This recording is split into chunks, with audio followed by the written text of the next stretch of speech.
Et je crois que si ce pays ne s'est pas développé jusqu'aujourd'hui, c'est parce que nous avons négligé des instruments essentiels, comme l'aménagement du territoire. Lorsqu'on voyage, on va ailleurs, ce qui vous frappe en premier lieu, c'est la manière dont on a organisé aménager l'espace. Donc ici, ce n'est pas que, il n'y a pas que le GTCR qui est en train aujourd'hui de déplorer ce qui s'est passé. CAFI le dit aussi. N'oubliez pas que cette réforme est en train d'être appuyée par des bailleurs de fonds qui sont regroupés au sein de l'initiative CAFI. Et à leur niveau, ils ont aussi un mot à dire par rapport au processus tel qu'il est conduit, mais également aux résultats de la réforme, les livrables qui sont produits.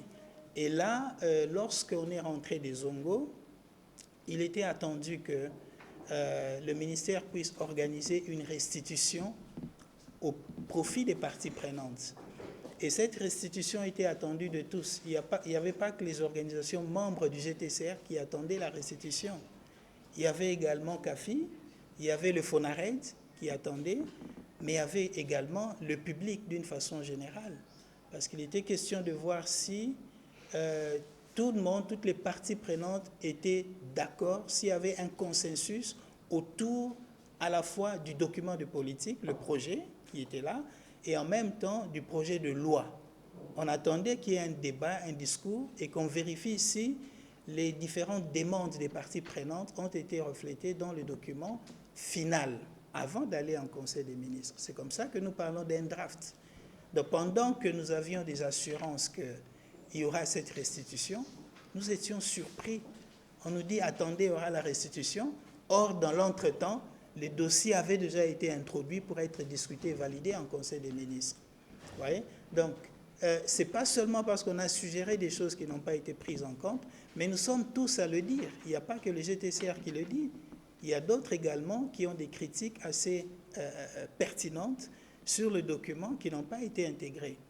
Qu'est-ce que ça nous arriverait demain que toutes les questions que nous soulevons aujourd'hui nous rattrapent demain? Et lorsqu'on va commencer à chercher des repères, des solutions dans la politique et dans la loi, on ne les trouve pas. La conséquence, c'est quoi? C'est que la situation va être la même. Les conflits entre les ministères, la superposition des titres. Vous connaissez aujourd'hui que nous avons sur notre territoire autant de conflits sur l'utilisation de l'espace, des situations où les communautés sont opposées avec les entreprises d'exploitation des ressources naturelles.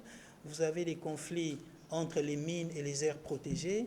Toutes ces situations-là rendent notre territoire moins productif. Et il y avait lieu de capitaliser sur cette réforme pour pouvoir adresser l'ensemble de ces problèmes. Et avec, à la fin de la réforme, on a des instruments qui nous permettent d'avoir la maîtrise de l'affectation de nos espaces.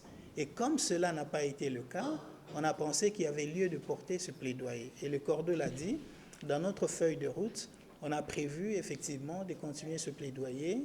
Et nous avons déjà écrit, il n'y a pas que le ministère, on a écrit au Premier ministre, on a écrit à la présidence, nous avons essayé de prendre contact aussi avec les deux chambres au niveau du Parlement à travers leur commission aménagement du territoire pour essayer d'attirer l'attention sur la nécessité de réouvrir les discussions sur le document de politique.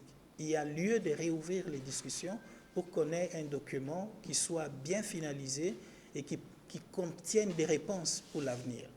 Donc, c'est la précision que je voulais apporter. Je voudrais aussi répondre à Mme Bibiche quand elle a dit on a annoncé 3 niveaux d'inquiétude que nous exprimons. Il y a le processus a été un peu défaillant, mais le deuxième niveau, c'est la politique elle-même. La politique, on a des griefs contre cette politique. Avant de pouvoir adopter un document de politique, quel que soit le secteur, le document de politique passe par l'évaluation environnementale stratégique. Et nous nous sommes engagés à travers la loi cadre sur l'environnement, la loi de 2011, que toute politique, avant d'être validée en Conseil des ministres, doit avoir un avis favorable de l'Agence congolaise de l'environnement. C'est ce qu'on appelle l'évaluation environnementale stratégique. Ça n'a pas été fait.